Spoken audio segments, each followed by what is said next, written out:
Hi, I'm Chris, and this is not another gratitude podcast where we bring guests on the show while we also make them suffer by beating our intention raps.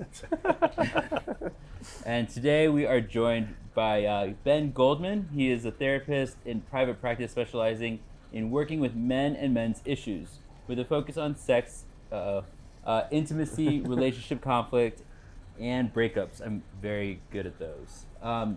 His work centers on helping people navigate the emotional and physiological complexities of relationships with greater clarity and intention. He is currently researching and writing a book that reframes breakups through the lens of the attachment, grief, and explores the role of ritual in healing. Whew. That sounds that was a mouthful. Yeah, it's a lot. I don't even know where to begin. Imagine actually like writing it. You know what I mean? I think that book would probably take me like 10 years to finish. Well, I'm hoping it's not gonna take me 10 years, but no, to read it. I mean, I'd probably get triggered every 5 I seconds. know. I'd be like, uh-oh, me. Okay, good. Uh-oh, me. Good. Well, There that's I am again. the goal. That's the goal. No, it's not the goal. I'm just kidding. I think that like we could all use a little bit of help in the relationship sphere. Oh, Yeah. I do. Some more than others, but yeah, that's the vibe. Thank you guys for having me. No, thank you for being Yeah, here. thank you. I'm so happy to be making the beaded bracelet too. Yeah, so I mean, I love an activity. Like I love an The activity. intention wrap was something that like I came up with out of a desire to not be making just like t-shirts all the time. People started being like, ooh, you should put this phrase on a t-shirt, you should put that phrase on a t-shirt. And I'm like, shut the fuck up, I do not want to do that. I'm not going to turn into this like inspirational t-shirt company with like millions of SKUs that say like, you know, it gets better. Like, no, Right. That's not going to be us. State of gratitude, that's it. I'm a one and done kind of princess. And so the next logical step was like to come up with something that people could also wear. Right. You know, and I liked bracelets. Figured let's make a bracelet. Mm-hmm. And now, you know, in the past year, I think they've really taken off in a really cool way. It's great. And what a better way to break the ice with somebody new than to make them beat their own intention rap? I love it. I think it's great. Are we saying our intentions out loud as we do these raps? Yeah, because it's 1,000 beats, so you need 1,000 intentions. Oh, I don't have that many. Every time a bead hits the thread, you have to say an intention. Oh well, I'm just kidding. You don't have to do that. Because I don't know. I don't even know if I live my life that intentionally. To be honest. Really, you don't like take a step and think to yourself like, I'm glad I did that with so much intention. No, I do, but not 1,000 times. Oh, okay. Yeah. So you just make sure that you go places that have less than 1,000 steps away. Maybe. I'm just kidding. So So how long have you lived in New York for? I've been in New York for 9 years. Amazing. I moved here in 2017 after Okay. undergrad, and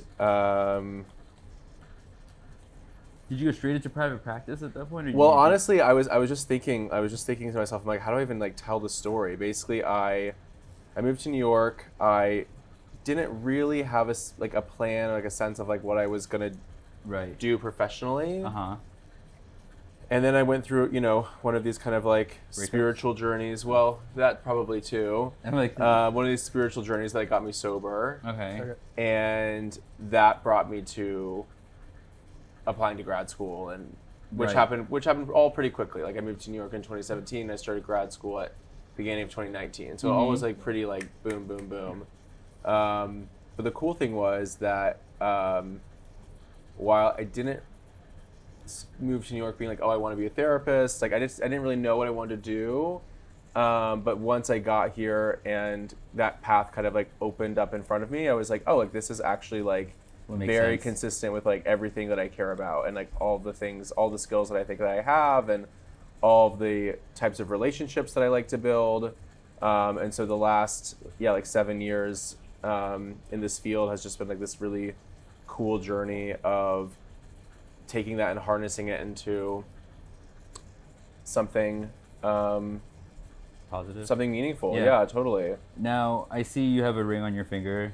Yes, That must mean that you are. I am married. Yes. Yeah, so I guess got married last year. Congratulations. Congratulations. I guess then that means that like, you know, what you've learned, you've also probably been able to apply in your own life in some way, shape, or form, considering that you went from like an emotional state, you know, break of emotional states to now where you are today. Yeah. I think it's interesting. I think, well, first of all, I can assure you that just because someone's married, it doesn't have anything, it doesn't reflect in any way on their emotional well-being. Well, I mean, at the same time, though, if I was, But it does happen to reflect for me. Yeah. So I just think yes. that like maybe if I was gonna go and see a therapist for relationships or a relationship expert, Oh, and they weren't interesting. married, then I might be like, huh, Yeah. like That's a good point. That's a good point.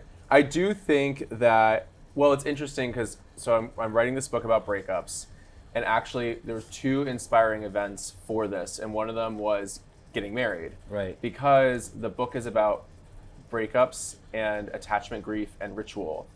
And ritual is something we often associate with things like religion or spiritual practices, but also ritual is, a wedding is very ritual, of right? course, yeah. And I just had this very intense emotional experience where I think as gay people, you don't really want to kind of engage in the ritual that's prescribed for you. You kind of want to create your own. But then also when you're in the process of creating your own ritual, you're also kind of like, is this legitimate? Like, is this like what am I doing? Like, Right. Is this Yeah. matter? So anyway, all that's It's happening. like imposter syndrome almost. Yeah, yes, I actually would say there's a fair amount of imposter syndrome. But also, what was interesting is in the meanwhile, I'm always thinking about topics of like relationship and conflict and grief and attachment, and so there was something kind of internally conflicting for me around like, oh, like here I am kind of creating my own ritual to enter marriage, whatever the fuck Right. that means, but then at the same time kind of thinking about how like there really isn't ritual for attachment grief. And it all kind of came to a head because about a month after my wedding, my father called me, and my father is notoriously, famously very bad at breakups. And he calls me and he's like, oh, I just got out of my long-term relationship with my girlfriend, and I kind of like brace myself for him to regale me with like all the drama of his breakup. And I'm like, how are you doing? How are you feeling? He's like, honestly, I'm feeling really good. And I was like, you're feeling good? I was like, how are you feeling good? Like, how is this possible? And he's like, well, I had my shaman come to my now ex-girlfriend's house, and she led us in a decoupling ritual to end the relationship. Huh. And I was totally flabbergasted. I was completely caught off guard because Is he a spiritual person in general? he is pretty spiritual. That part wasn't surprising. I think the surprising part was that he had the insight and wherewithal to be like, I'm going to do this with intention in this moment where I know I need it. Right. Because I think a lot of people, Hang on to things for way too long. yeah, and don't like, people like to talk about the idea of moving on or getting over something, which is fine. But I actually think the problem is, in order to, well, especially as I've been doing research for this book, like in order to actually like move on and make progress, you have to have a container to step into, you know? And I think that he did that successfully. He created this container where the shaman came, they lit a fire. I think they did something like write out resentments and burn them in the fire. They wrote like goodbye letters to each other and read them to each other. And within like 3 or 4 hours after the shaman left, he had like, his car had been packed and he like left her house forever. Wow. And They live together. Yeah, they lived together, exactly. Oh wow. Okay. And so I was just really inspired by this because I think in my work, and especially like I said, like from like my personal experience of like going through like the wedding process, I all of a sudden was kind of like struck with this, like, okay, there's like socially constructed rituals and routines that we have, right? It's kind of like, oh, like you get married in this way, or oh, you propose in this way, or oh, like if someone dies, you grieve in this way, right? But then there's kind of like this other piece of it, which is like, well, those socially constructed rituals are important, but so are the ways in which we personalize them and make something more meaningful of it. So yeah, that's kind of like what inspired the whole thing. Especially considering the fact that like you are somebody who leads a life with intention, even though it's not maybe every single step. I do have I all jokes aside, I do like to think that I live a pretty intentional life. I love overall. that. I mean, Yeah. I love to think that I do as well. Yeah. It's one of the things that like I constantly talking about all the time. It's just like like, why are you doing this? Like, Right. make sure that you're doing things intentionally. What is the why? What is the why? What is the why? Right. And to hear that, you know, you do the same thing is like, is nice. It makes me feel like I'm not as crazy as I think I am sometimes. It's one of the reasons why, like, this, you know, the way that this research has been evolving has been so interesting to me, because intention is actually kind of the glue here. So I kind of have developed this definition of ritual, not just for breakups, but in the context of my book, like all around breakups. And a ritual is an intentional, repeated act that has a beginning, middle, and end that you step into as a container in order to process something, make sense of it, or to access like a higher power or higher self, you know? And so, like, I think that kind of reflections on like gratitude and intention, like, all fit very well nicely together. Yeah, into this, totally. Yeah, I mean, yeah, there's so many things that like we do on a day-to-day basis just because I guess we're just supposed to do them, that if we actually stop to think about like, hey, why am I doing X, Y, or Z, you might actually like come to find that like you actually have zero interest or desire in doing X, Y, and Z, and you're like, why have I been doing this whole time? I don't even like doing this. Right. As we're talking about intention and rituals, I just keep thinking about the fact. So I have someone's name tattooed on my chest that had This is an X. a situationship. Yes. Really? Yes. Wow. Okay, this is juicy. And so he's tattooed on my body. Are you in And touch he with is. him? Wasn't, don't and now talk. we're back Oh. in touch Wait, again. what? Yeah, no. Yeah. So I'm starting to think of what's the intention there. Why do I have it on my? Why do I still have this tattoo? But why? What is the intention behind you wanting to like reconnect with this person? I know that's. Where's this going? Is this going someplace positive? Is No, this... it's not going anywhere positive. Okay, then why are we doing this? Well, let's start with the original like intention, or maybe lack thereof. Why did you get his name tattooed on your body? What were you trying to demonstrate? What were you trying to communicate? What were you trying to solve for? There is a deeper backstory. I was in a moment where I was going to commit suicide. I had the gun in my hand, suicide letters. He happened to call me in that moment. So it was a mixture of that, or at least I tell myself that's the reason. Sure. Or was it me trying to be like, oh, I'm in love with you. This is attention seeking, you know, because we would go back and forth for a couple years. Right.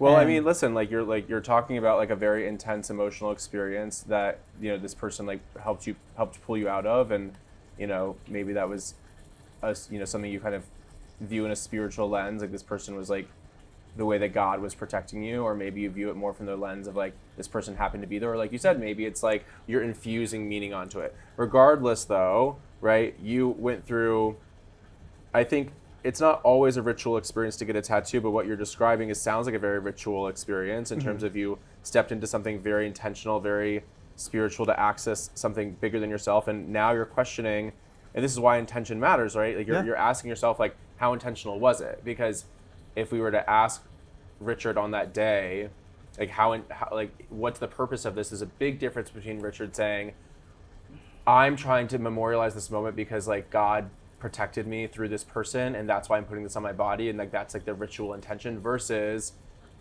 maybe a more honest reflection on, I really don't want to ever lose this person, and so I'm putting this on my body so I never lose I think him. that's probably what it is. I mean, I think that, and at the same time though, like in the same way that we can shift or reframe an idea or notion about something, the same way you can a tattoo. Like you could easly shift your frame. That's a really good point. You could shift your That's a really good mindset or point. your framework into thinking that this is more about Memorializing. My English is not very good looking. The moment, and just realizing that like this doesn't mean that anymore. Yeah. This means this. And then when he does reach out to you, you're not like, oh my God, this is the person who I have tattooed on myself. This is like, this is the person who helped got me out of a hard time. But what's interesting, actually, I really love what you just said, because this is all very consistent with like the research that I'm doing and the writing that I'm doing, which is that you can take an act that,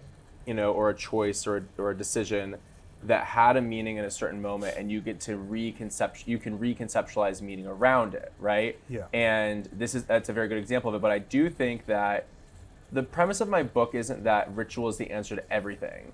The premise is more along the lines of ritual might be the missing piece that we need to reconceptualize a helpful version of meaning. Mm-hmm. And if you were to take this idea of like, let's take this tattoo and reframe the meaning around it, of course you could wake up every morning and say to yourself, this isn't about him. It's not like that. And that's what I think a cognitive behavior therapy model would recommend. Like just every morning say to yourself, this is what this represents. From a perspective of ritual, all of a sudden there's a new open playing field, which is like, what is it that Richard needs in order to step into something to reclaim the meaning for this? It could be covering up the tattoo, right? But if you did that, you'd want to do it with like a very intentional, like safe, like, you know, kind of container experience as a form of protection and self-protection, you know? Maybe I could cover up the tattoo with something that We could put the word mountain underneath it. What? We could put the word mountain underneath That's it. true. His name's Rocky. Love. But okay. luckily it's in a different language. And then oysters underneath. Right. But what was I going to say? Oh, yeah. So part of me is wondering if I don't cover it up with something that symbolizes that moment, having someone's name on me, does that stop me from another relationship? Right. Well, this is actually the more important question, Do they which speak is Russian? That helps. If they don't speak Russian, it helps. right. So you're not dating Ilya Rozanov. No, Sorry. unfortunately. I'll go for Scott. But what I'll say is that I think you're hitting kind of like the important point here, which is that the meaning making has to be an act that you kind of step into with purpose and intention. And you're right, like it can be preventing you from detaching, right? And this is why the concept of ritual I find to be so important, because when someone talks about wanting to get over someone or wanting to move on, right? Or they say things like time will heal, right? These are all true. Like, these are all conceptually true things. The problem is we're engaging what you know. There's no how. Well, it's called a external locus of control model, where essentially like the universe will take care of things, and I don't have to be an active participant, right? Yeah. And to create ritual is to be an active participant, and it's like shifting the focus to somebody else instead of taking the responsibility. Yeah, yourself. it's not to say that, like, especially because it has a spiritual like framing to it. It's not to say that like I run the show. It's not to say that like I'm in charge of everything. In fact, in some ways, you're kind of like, I'm still turning things over to God or a higher power or a spiritual self or, you know, something bigger than me. It's like saying I want a six-pack, but then I'm not going to go to the gym. I'm going to turn it over to God. Right, but yes, but also in the six-pack kind of metaphor, it's also kind of like, why do you want it? Well, because then I'm going to get validation from people, right? Okay, so that's a fine want, but is that a want that merits ritual? Right. Not necessarily, right? Okay. I want to Speak for yourself. Well, okay, fine. Touche. But all this is to say that, like, I think that, you know, this the more conversations I've been having with people, the more interviews I've been doing for the book, the more I've been convicted of this notion that like ritual is kind of this missing piece that. And we have plenty of rituals in, you know, within our culture, like spiritually or aspiritually, right? I think that like there are things that are associated as ritualistic things, whether that be like yoga or, you know, 12-step programs has a lot of like rituals kind of associated with it. I think people's spiritual practices, whether that be, you know, from like a Christian tradition or a Buddhist tradition or a Jewish tradition, these are all, you know, very ritual oriented things. I think the way we do holidays, you know, are all very ritualistic. Yeah. Oftentimes there are rituals involved. My seances are pretty ritualistic too. Seances, I think people doing tarot. Yeah. I think the way people have sex, like all of these are actually very ritualistic in nature. And so the more I've been talking to people, it's actually that I find that it's about interjecting a word that people might not have heard of or thought about, but then as soon as they start to think about how their life has rituals in it, then it's actually not that complicated of a concept. Yeah, I You know mean, what like, I think ritual. I mean, for those of you who might be listening, who's like, well, I don't really have rituals. It's like you can even think about them as being habits. Like, what are these habits that you do on a regular basis? And I mean, life in a lot of ways is habit based. Like everything that we do from the moment we go to sleep to the moment we wake up is a habit. Yeah. Regardless of how you want to think about it. It's like, well, we habitually go to bed. Like, Unfortunately, I do have to push back because it's a good idea, but it's actually like the exact like kind of antithesis of what I'm writing about. Because actually, habit and routine are maybe the building blocks for ritual. But if you think about it, right, going back to kind of the example of every day you could look yourself in the mirror and say to yourself, like, oh, like this tattoo isn't about him, it's about me, like choosing life. You know, that's a habit, but that might not be sufficient. Right? Sometimes habits aren't sufficient. And it's not because habits are bad, right? It's not, in fact, like there's tons of really good habits. The concept is that sometimes we need something bigger. We need something more exceptional. We need something more like to get us outside of our life and our routine. I hear you. And that's where like the concept. But you are right in like associating Please, a link. push away. You're right in associating the link between them because I think from habits we can learn what rituals we can develop. Right, of course. Right. I think that habits might not necessarily have as much like meaning behind them. You know, like we could be brushing our teeth every single day, right? And not have to think about like, well, why am I doing this tooth? You know, like it's not necessary to like. Think that's so go back to intention. This is the tension point, right? Is that like habit is less intentional, but it has some amount of intention. Let's call it 60% of the level of intention, in some cases. Yeah, but it's not necessary really to like actually. I mean, maybe for me, it's not necessary to like to think about it as much when I'm brushing my teeth. Exactly. Or when I'm like brushing my hair, you know? Well, when I'm talking to people about their breakups, they're like, well, maybe I have been engaging in ritual. I've been going to the gym. I'm like, oh, like, well, how's that been for you? Well, I've been feeling good in my body, blah, blah, blah, et cetera. And I'll kind of push back and I'll be like, okay, cool. So I think that's probably a really good habit, a really good routine for you. But let's talk about why that's different from a ritual, right? Yeah. Because there are plenty of people who go through a breakup, they go to the gym, they get kind of bodied, right? And it doesn't heal the wound, right? In the same way that like if someone is going through death grief, right, and maybe they are having issues with eating because their body is like physically sick from the grief, if they get in the habit of eating, that's great, but it's not going to heal the wound. I have a question for you. Yeah.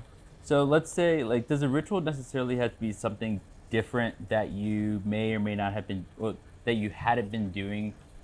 Let's say, for instance, like you go through a breakup. Yeah. You said that the gym isn't really a good ritual to like claim, and that is probably because of the fact that like, you know, for a lot of reasons, but in my thinking, I'm like, okay, does it necessarily then have to be something that you may not had been, like that person could have been going to the gym before the breakup? Yes. So does it have to be something that you weren't doing during It's a great question. The answer is that it depends, right? So for example, you could have a fitness, gym, and like physical activity related ritual that you engage in, right? So I was talking to one woman in an interview and she was talking about her relationship with the gym and she was like, I kind of want to formulate a ritual around the gym. And I was like, okay, so I think that what you might want to do is pick a day that you're going to go to the gym, right? One day.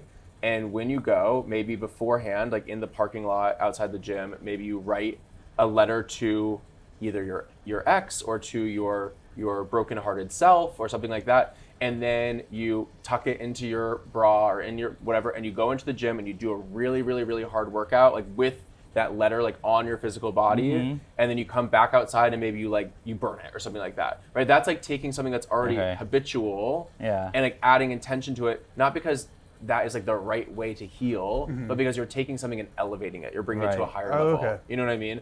And so the reason why I can't say like, oh, like a gym is a bad ritual, that's not the case. It's less about if the gym is a good ritual or not. It's more about allowing a ritual to be something exceptional that lives outside of like a singular moment. Now, I want everybody who's listening or watching to this podcast to do this on your next time going to the gym, and then tuck a letter in your bra strap. Yeah, and then burn it the moment you leave the gym, regardless of where you are, whether or not you're in New York City, whether you're in exactly. Just burn it. Just walk outside the Equinox and set it on fire.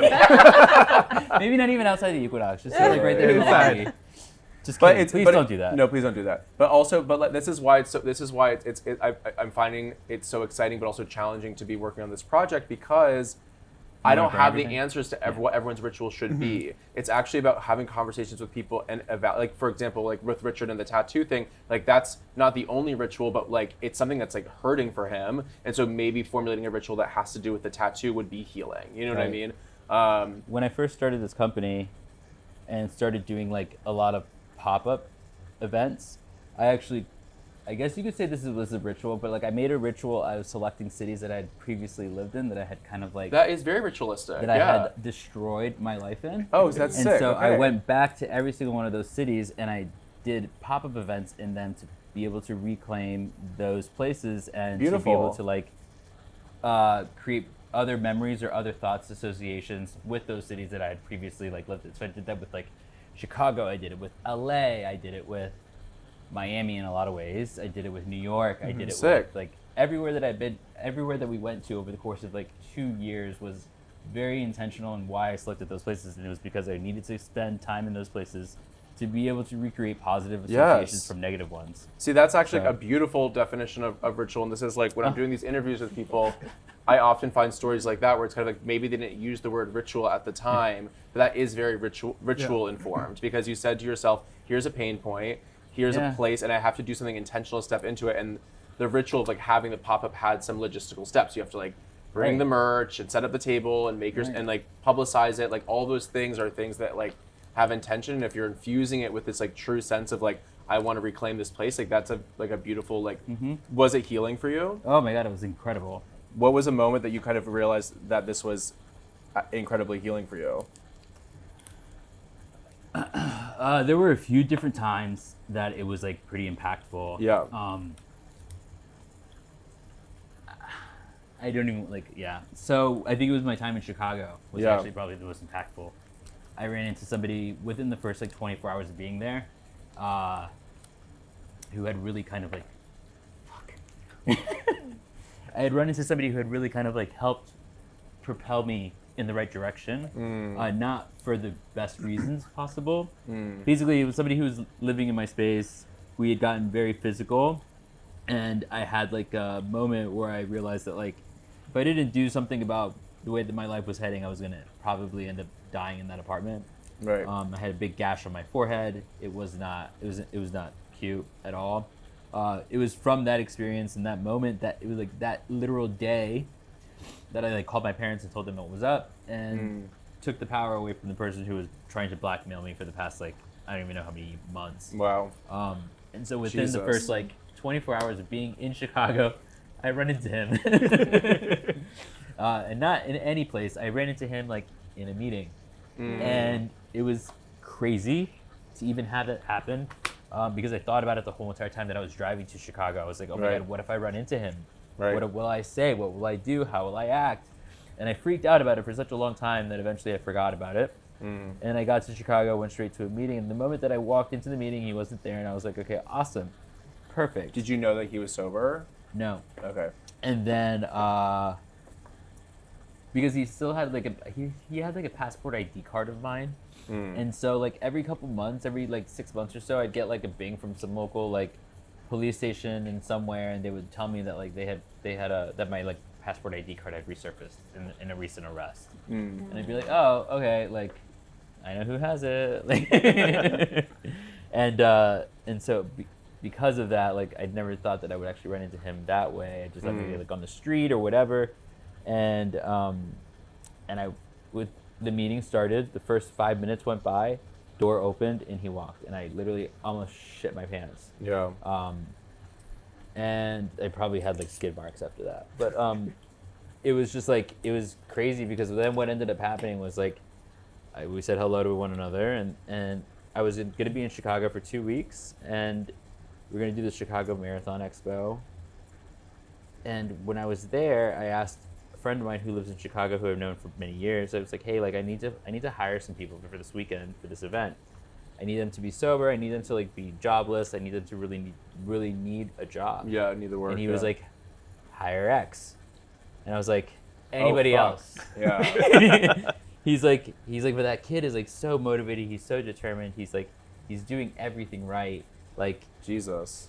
he's like the first person that comes to mind if you were to ask me a question like that. You should hire X. And I was like, I don't know if I can. Like, there's just like a lot of it's a pain point for me to like even have to think about that. Yeah.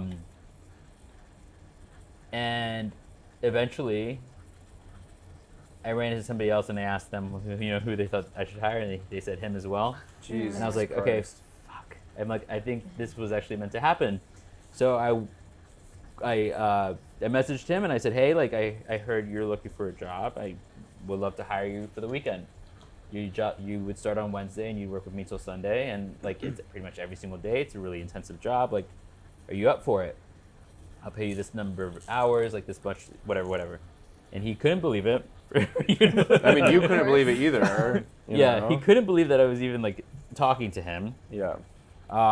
And then the fact that I ended up hiring him. He worked with me for the whole entire weekend, him and like 2 other people. It ended up being a really, really, really positive experience. I talk to him now to this day. Because he was the one that you went to go see when we were in Chicago, right? Yep. Yeah. See, this is what I mean in terms of like ritual. Like once again, like you weren't actively calling this a ritual, but like this was a ritual. Yeah. In the sense that like you stepped into a healing container with intention. You couldn't do it. You actually could not have done that unintentionally. Like it would have been A, dangerous, and B, like it wouldn't have been healing. You know what I mean? No, I mean, it was. I still can't even believe that it happened the way that it did. But yeah, it was intense. It was a really intense experience. And you guys had been romantically involved at one point too? I mean, come on, not really. Like, Yeah. It was like one of those drug-fueled relationships that never really was anything to begin with. Right. It was just more like Just toxic. it was just more of like a convenience thing. Like Right. he was in the right place at the right time at the right moment. And as a result, I was in the right place at the right time at the right moment for him. And I mean, for better or for worse, like if you're watching this, sorry for talking about it, but you know who you are. And we're friends now. So like, I think that we just kind of like latched onto this for companionship, even though there was never any sort of like romantical link involved. Right. I don't even think we slept together. Yeah. And so like from the moment that like we were like connected, it was just a tumultuous thing from the very get-go. Right. I really explored new depths to the drugs that I was using. Well, if you think about it, like in some ways, like in a dark-sided way, like there's also like almost like dark rituals that we end up kind of like over attaching, unhelpfully attaching. Right. Like I think especially when drugs are involved, sex is involved, you know. You go through every single emotional state within like a 24-hour period. Yeah. You go through like the likes, the butterflies, then like you're like romantically involved and you're basically married by like hour 18 you're like having your first fights, and then by hour 24 you're getting divorced. Right, exactly. In some ways I would call it kind of like a perverted ritual, you know what I mean? It's like it almost feels like a ritual, but it's not really one because it's not safe and it's not connecting you to something like bigger or higher than yourself, or like a more elevated version of yourself, you know? And so it's it's an interesting, but I think that's a really, really cool and beautiful example. I really appreciate you sharing that, because this is why I'm writing this book, because I think that actually a lot of people, you know, and I've been doing these interviews now for a couple of months, and like a lot of people have stories, you know, like this, you know, name specifically about their breakups. And I think there's a lot we can learn from each other, not by trying to mimic the exact ritual, right? It's not like, oh, go hire, you know, your ex-abusive, you know, somewhat person in your life and like heal that way. But we can learn through this thematically, through like the concept of like intention and the concept of what I like to call creating a container, you know? And creating a container means something that you can step into with that intention, with that purposefulness, but it also has a beginning, middle, and end. You know what I mean? Like you know, and that's why like the example that you gave really like resonates as a ritual, because there was a start date, there was a start date and there was an end date. You know what I mean? Yeah, I got to Chicago on a certain date. That expo started on a certain day. That expo ended on a certain date, and I left Chicago on a certain date. Yeah, and throughout that whole experience, you made choices, intentional choices that allowed you to heal with the intention to heal, you know? Like, especially with something like 12-step informing your choices. 12-step is very ritualistic, but once again, this is the difference between routine and ritual. Every time someone goes into an AA meeting, they're not necessarily engaging in a ritual. Sometimes they're just like following their habit or their routine, right? But sometimes, right, you step into something, you're going through something really painful, or you're going through the 12 steps or something like that, and all of a sudden like you're stepping into something that's much bigger than just this one-off meeting. So one thing that we love to do on this show is an ungrateful confession. An ungrateful confession. Yes, Yeah. this is a moment where you tell me something that has been driving you crazy, you confess it to me, and we will forever memorialize it. We will put everything that you say in a plaque and put it up on the wall. Just kidding. But basically what we like to do is we like to just kind of like highlight or memorialize. Memorialize. No, that's not even what I'm looking for. No. We just want to show, we want to like make sure that like we always remain human in these types of scenarios and situations, just to show that like, hey, we're human too. We all have those moments in time where like we might feel a little ungrateful, and we have to confess that we feel ungrateful at any point in time. Yeah. I mean, just because we work at a place called State of Gratitude, that I own a company called State of Gratitude, that I'm supposed to be like this like guru-y person that walks around and just like, bless thee of thy grateful moment. Right. Oh my God, I'm sorry. I keep like shooting beads at you. It's so rude. I'm doing okay for a first timer, Yes. but You're doing great for a first I mean, timer. you got a lot on that thread. So let's hear it. Give me your ungrateful. What is one? okay. Let me think for a second, because okay. You're like, I'm not in that mindset. We'll get in it. No, I wasn't, but like now, yeah. Okay, I'm working on this trait, but I'm a very like. Oh, and you're working on what? I'm working on this trait, I said. Okay, yes. But I just struggle with like a sense of urgency all the time, and I think that it manifests as like me like not really giving myself room to like pause or room to breathe. And so I think the thing that I'm like ungrateful for is like my trait of being on the go and being so in a state of urgency all the time. I understand why I have this trait. I think it's like what's made me kind of like, push myself. But I also have been lately really resenting it, because my therapist and I have been working on like how maybe this trait is, it's born of old wounds, but is also keeping me from like actually being able to like savor things in my life. Mm-hmm. And so I'm not particularly grateful for that today, / often. So, does that maybe answer the question? perfect. Yeah. That's great. Yeah. Mine is hackers. I hate hackers, because what happened over the past week is, if you've gotten a weird message from me on Facebook or Instagram, it was not me. I don't know if that's actually been happening, but we got hacked on Tuesday. Yeah. And Really? my Instagram account was like State of gratitude. no, my Your personal, personal? Okay. my But it's- personal Instagram account was taken over. It was hacked, and it That's was so just stressful. so annoying because I couldn't access anything, and then I kept getting booted out, and it was just like this nightmare. And like whoever hacked into this account, fuck you. But also they turned on all these ads that were like linked to my personal Instagram account and Facebook. So I was starting to get notifications that like I had run like $200, $300, $400 worth of ads. Oh my God. And they were the reason why I knew. I don't really go on Facebook or Instagram that often. I'm hardly ever on there, and I started getting pinged that my card was getting declined. Oh my from God. PayPal, and I was like, PayPal. PayPal is not set up with Meta anymore. That's so weird. Everything goes straight through Shopify Balance, and I'm like, I should go in and check this out and see what's up. Yeah. And when I went to log in, wrong password, and I'm like, Shit. huh, how could this be a wrong password? I don't even know. Like, I'm like, A, I don't even know what the right password is. Like, but B, I'm like, I don't even go in here. Like, how could it not be the right password? And I kept trying and trying. Couldn't get in. Realized that like all my accounts had been taken over. My Facebook and my Instagram had been taken offline.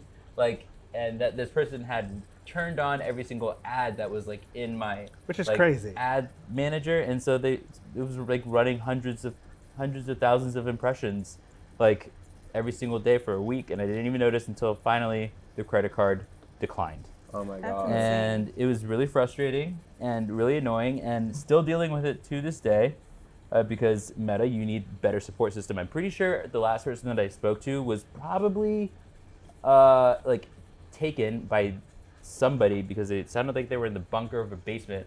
And like it was the weird, I'm like, I don't even know how you guys could legitimately call this support. if it sounds like the person who is answering the phone is in the basement of God knows where, in the middle of God. like God knows what part of Europe, allegedly, and you just hear some man in the background like screaming at somebody. I'm like, this is so bizarre, and she's like whispering on the phone, and I'm like, do you need help? Like, blink once if you need help. Like, tell me in another language if you need me to send somebody, because I don't know where you are. Like, man screaming in the background, she's whispering on the phone. Like, it was so weird. But That's a lot to be my ungrateful gosh. for. I have to say, it's one thing, but it's just like, it's a big thing. it's a big thing. It's a big Huge. thing. But hopefully that all can get sorted out soon, because I'm tired of wasting time and energy on something that doesn't really do much for me in the first place. Right. I just need access to it, because like, heaven forbid they get into like state of gratitude or something. I know. Right. And that would be an even bigger issue. So That'd I need be to a make big sure that like problem. my stuff is like locked up or locked down or just doesn't exist at all. Update your passwords, darlings. Yes. Oh, yeah. Yeah. Be on the lookout. They're real. They happen. You don't. I always used to hear people talk about this happening to them, and I'm like, oh, like, you think you're important. And now I realize it's just like, it's not even that you think you're important. It's like, it's just really annoying. Yeah. It's really annoying, and especially for somebody who doesn't go on there that often, Yeah. to like just start getting pinged that I'm spending hundreds of dollars somewhere, and I'm just like, I can't really. Yeah, it's like a very complex situation to be in, and it sucks. So if you're a hacker, coming for you. If you're not, thank you so much for listening. And that's what I got. What about you, Richard? Do you have anything you're ungrateful for today? Yeah. Well, on Saturday, Mm. I'm supposed to go have dinner and meet up with a friend Uh-oh. who's in town, and I was 45 minutes late because of the train. Mm. The C on weekends decides to run. Local? Well, it's always local, but it decides to run at odd times, and then decides to stop in the middle where I don't have service, and I can't update, so I look like I'm Dorit. Ah. Dorit Kemsley. Well, you're not even talking like her, though. How do I you know. think you're Dorit? But I'm late. I have an 8 o'clock reservation. I'm walking in at 8:45. Did they wait for you? Well, no. Well, I told them not to. But it's embarrassing. Yeah. When I kept telling myself, at the next stop, I'll just take a car. But we get to the next stop, and it's like, oh, okay, we go to a couple stops, and It's it, seemingly fine, and then oh next thing yeah, you know- and then it gets stopped again. It's like, oh no, I'm just on here. And normally it's a 10-minute train ride. Where were you going? I went to dinner at Wild. Oh, wild. Crazy. But yeah, that's the train on the weekends. Yeah. That's a good one. Yeah, the train on the weekends. It's annoying. And it's not as easy just to like hop off and just like get a No. car either, because now it's like, Then you're stuck in traffic on the. Yeah, you're doing really well. Yeah, you're You're doing stuck well. in traffic. a lot of black beads on the table, but you're doing really well. But what about you, Tiara? I would have to say maybe the weather. It's like very up and down. One day you're wearing shorts, and then the next day I have my winter coat on. Or in the Right. same day you're wearing shorts and then it's cold. Like Saturday, it started off so beautiful, and then it was cold and rainy. Right. Girl, you would not like living in LA. No, I wouldn't.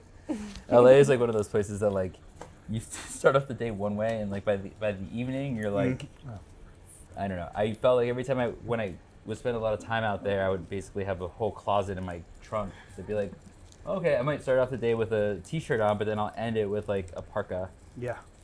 I was living in Miami, so you know it was those temperature changes for me were quite extreme Yeah. at the time. New Yorkers are probably like, wait, what? You would end up with a parka? Is it like 65 degrees outside? I'm like, yes, 65 is winter coats, like earmuffs, gloves. Yeah, when everything. you're from Miami. Yeah. So, Go yeah, ahead. the weather's been definitely up and down. so usually when people get married, they tend to write books on, finding love and, relationships. What made you decide to go this route? Well, yeah, like I said, I told the story about my dad, and I think Yeah. that was like really that was So that was very, it? that was very that was definitely the inspiration. I mean, and he knows this. We had like a really like nice talk about it, honestly. But then what happened was I started reading other books about breakups, about grief, about attachment, and I kind of just felt that this. Oh my God! I'm just spraying the beads all over the place.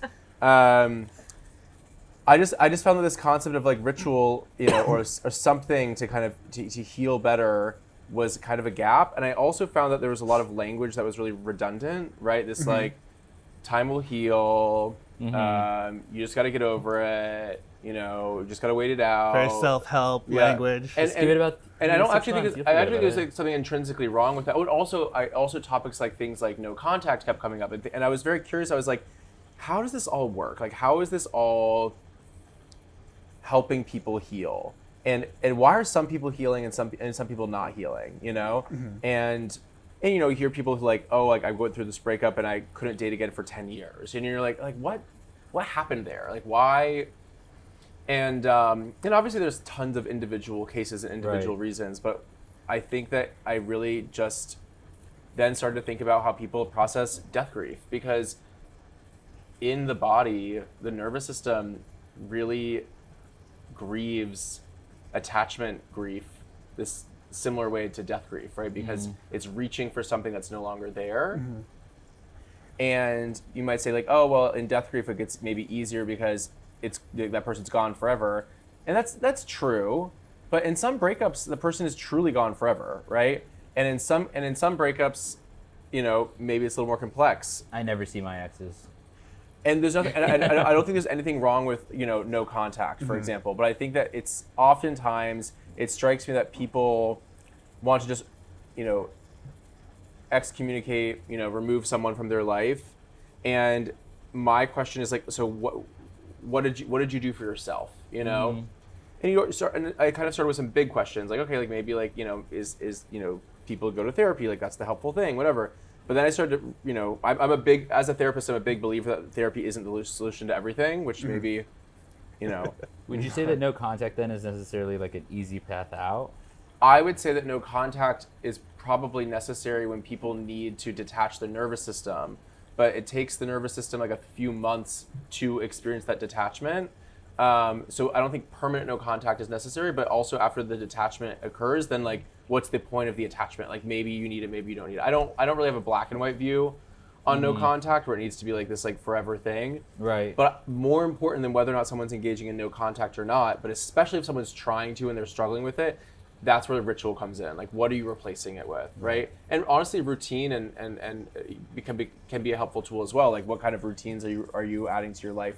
But I've talked to people who have really, really robust routines in their life as they're going through a breakup, and they still just kind of can't seem to heal. And that's where kind of like this reflection of ritual becomes, from my perspective, pretty important.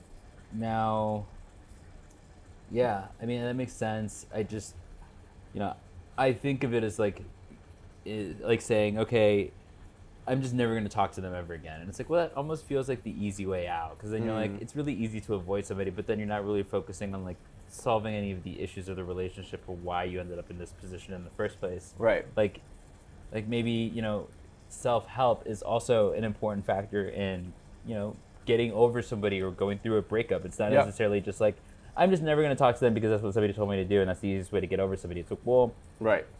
girl, like, why are you going through so many breakups?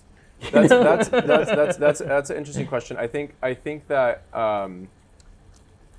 whether it's ritual, or whether it's maybe something that's a little bit more routine, like I think that introspection is obviously very important. And I think that like when you're in the process of, or when you're avoiding healing, I think that it's very difficult to take accountability, right? Because the pain just like kind of outshines the necessity for self-accountability. But then, other times when you're engaging with holding yourself accountable, maybe, you know, Yeah. the circumstances will be different. So I it mean, just depends. Yeah. I'm perfect, so I don't Right. really know Right. what that's like to hold yourself accountable, because if you don't ever make mistakes, like, I don't know. No, I was Yeah. just But, you know, I think that there's something that other people could probably learn from this, you know? Yeah. no, I was just thinking because I was in a serious relationship for almost a little over 8 years. Yeah. Right before I got sober, and then I got sober, and I think the healing from that relationship was probably the easiest because I was also getting sober at the time. So I was working on healing. I realized what I did because drug use and Right. being physically abusive to somebody is, you know, you take accountability for that. Right. Mm-hmm. So I was able to move on. Right.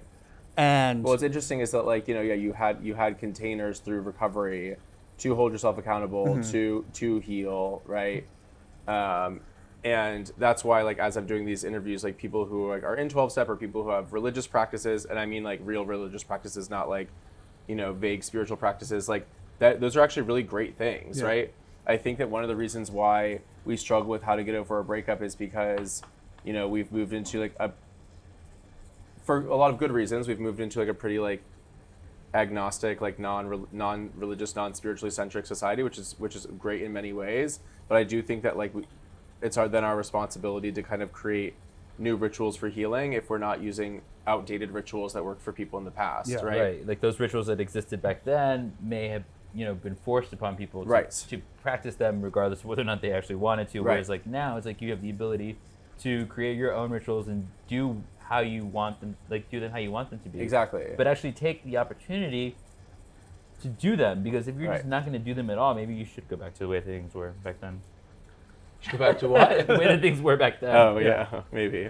But yeah, I think you know, you're kind of hitting the nail on the head, which is that like ritual has a subjective component, which is like you kind of create your own thing, but also there's like taking broad inspiration from other people who are doing Yeah.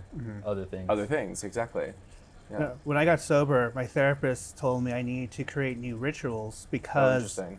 she was saying the practice of calling the dealer, getting everything set Yeah. up, you know, getting your paraphernalia Yeah, in yeah. order is a practice. It's Yeah. a ritual. It is a ritual. Yeah. So she recommended, you know, what she recommended either tea, getting loose leaf tea, doing something like that, Yeah. Getting what? or coffee, doing Yeah. French press French or press something or like espresso that. machine, So you yeah. have to wait for the coffee to, I mean, the water to boil. Yeah. Then, you know, pick out the different whichever coffee you want. Right. And then put it into the French press. So it's a whole process. It comes back to intention, you know what Yeah. I mean? And I think that kind of replacement, and that's kind of like this bridge between like, you know, these big concepts of rituals and like that's not just routine. It does become routine, but I think initiating it is a ritual. You know, Yeah. starting a process like that is a ritual because you have to like really reflect on what is it that I'm going to be able to like sustain, right? Crazy. Yeah. Yeah. How like when you were like using, you had all the time in the world to like do all these rituals and things, but now as a sober person, it's like having to wait for coffee feels like an eternity. You know. You're like, oh my god. I actually was thinking about that because I stopped doing that. I have the French press in my apartment. takes too much time. I have the but I'll go buy cold brew around the corner. Right. I mean, I take Teddy on a walk every morning, and we stop at the Starbucks in the corner. I never understood people's infatuation with going to Starbucks every day. I was like, why do they do that? Like, I don't get it. Like, da da da da. But now Teddy and I go to Starbucks almost every single morning and get a cup of coffee and a little cinnamon coffee cake, Oh. Cute. and a pup cup, and like it's turned into like this every morning thing, and I'm like, oh my god, I became that person that used to make fun of all the time. Right. And it's just, yeah, it's crazy how like when we do things with intention or with ritual, you know, they might end up becoming the one person that you never thought you were going to become in the first place. Maybe a way of conceptualizing it is that the difference between ritual and routine is that routine is about creating predictability so you could have more psychological safety, and ritual is actually about creating psychological safety so that you can step out of your routine. I mean, if you want me to like run away from something, call it a routine. Like, I do not like them at all. Like the moment that something becomes like a routine for me, I tend to like turn around and I just like drop some napalm and like blow it up. Right.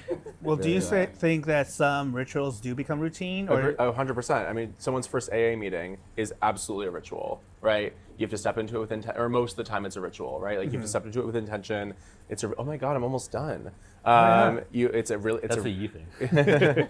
it's a really big deal. It's like it's a big moment, and then by continuing to go to AA meetings, like eventually it becomes part of your routine, right? Which doesn't take away from its meaningfulness as a practice, but it might take away from its meaningfulness meeting to meeting. So not every single time is going to be like this white moment. lifetime of experience, or white light experience. In the same way that you spoke about like the other way around, like where routines can also become rituals. Exactly. Yes. Yes. Correct. Both can be ways true. Exactly. Both ways can exist. Yeah. do you think that when it becomes routine, or your ritual becomes routine, does it take away from the original effect? No, I just think that when we are trapped in heartbreak specifically, we have to have interruptions. Okay. You need stability to stabilize yourself after a relationship, but then you also need interruption to break yourself out of the unhelpful routines, especially cognitive routines that you get trapped in. That's kind of how I think about that. Okay, that makes sense. So another quick question. So with that, like if you have a ritual for one breakup, it becomes a healthy routine that you've added to your life. Yeah. Do you need to adjust it if you have another breakup, or can you? I think it depends. I think, for example, like I interviewed this one woman who went through this really intense divorce, and she started having these family dinners to give some like stability for her kids, and then eventually it kind of became this really healing ritual for her with her ex-husband, and she talked about using that ritual to heal through a subsequent breakup with another person. And so I think that it depends on how it kind of. So the intention that you the intention and like how exceptional it is versus how routinized it is. Like if it's something that's happening like every all the time, like it might not hold the same weight. But I think that if it's something that is, I was talking to this other woman who did tarot to get through an abusive relationship, and I was asking her toward the end of the interview, like, oh, do you do tarot all the time? She's like, no, like I can't, because it has to stay this like sacred thing. And so when I need it, whether it's for a breakup or like a big moment in life, whatever, like I can like step into it and like access it, but I can't treat it as something that's like always available to me, because otherwise I'll like take away kind of like the power of that. That's what happened to me with yoga. Like, right, yoga's another good example. I used to do yoga all the time, and then I did a yoga teacher training, and now I'm just like, fuck yoga. Right, exactly. So sometimes not always. I do like yoga. I do yoga every once in a while, and like it just doesn't have the same meaning. I had to step away from it for a while in order to have it like reclaim the purpose of what it meant to me beforehand. Exactly. Once you get so involved in it, and you go to Costa Rica for like 2 weeks, and you're eating the same thing every day, and the sun sets at 5 o'clock, and then like they charge you like $45 for a thing of blueberries, like you end up like starting to resent it, and you're like, why am I doing this in the first place? Right.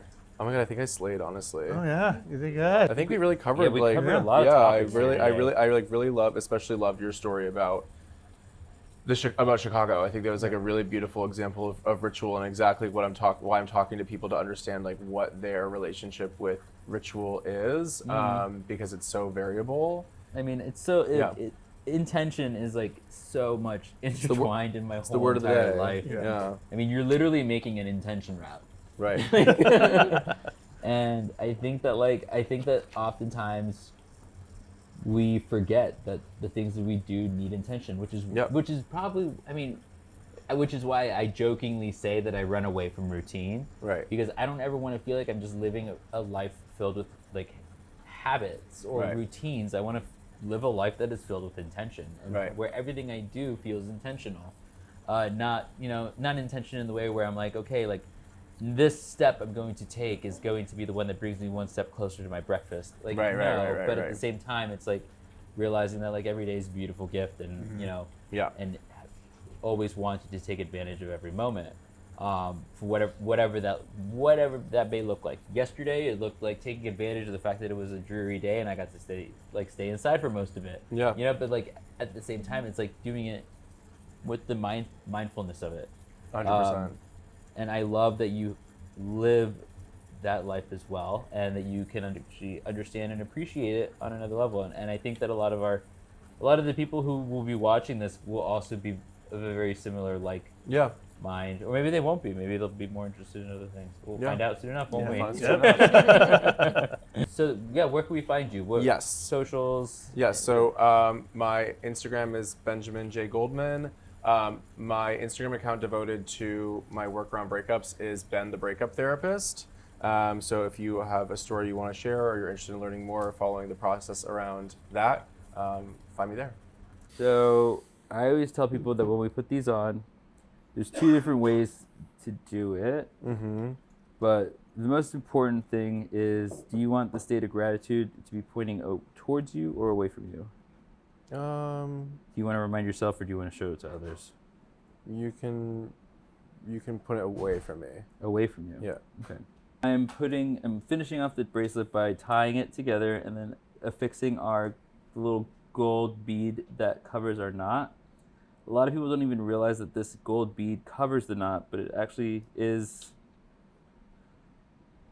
intentional. It's not just there for beauty, because as we spoke about earlier, everything is intentional, everything we do with purpose.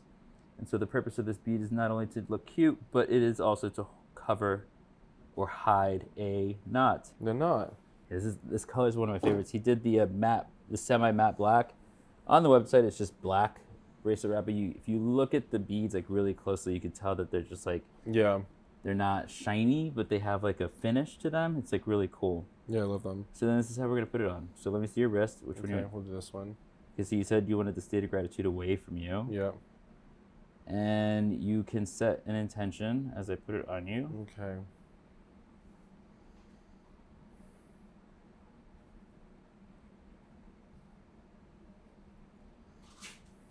And then we'll do one more loop. It stretches, so it's sure to get like that perfect size every single time. You can slide your finger underneath all of them, and then you can just like even it out. Yeah. Now every time you look at it, you'll always be reminded of what it means to you. Amazing. And the nice thing about the wraps is that you can shower with them. You never have to take it off. Thank you so much for joining us today. No, this was great. Thank you.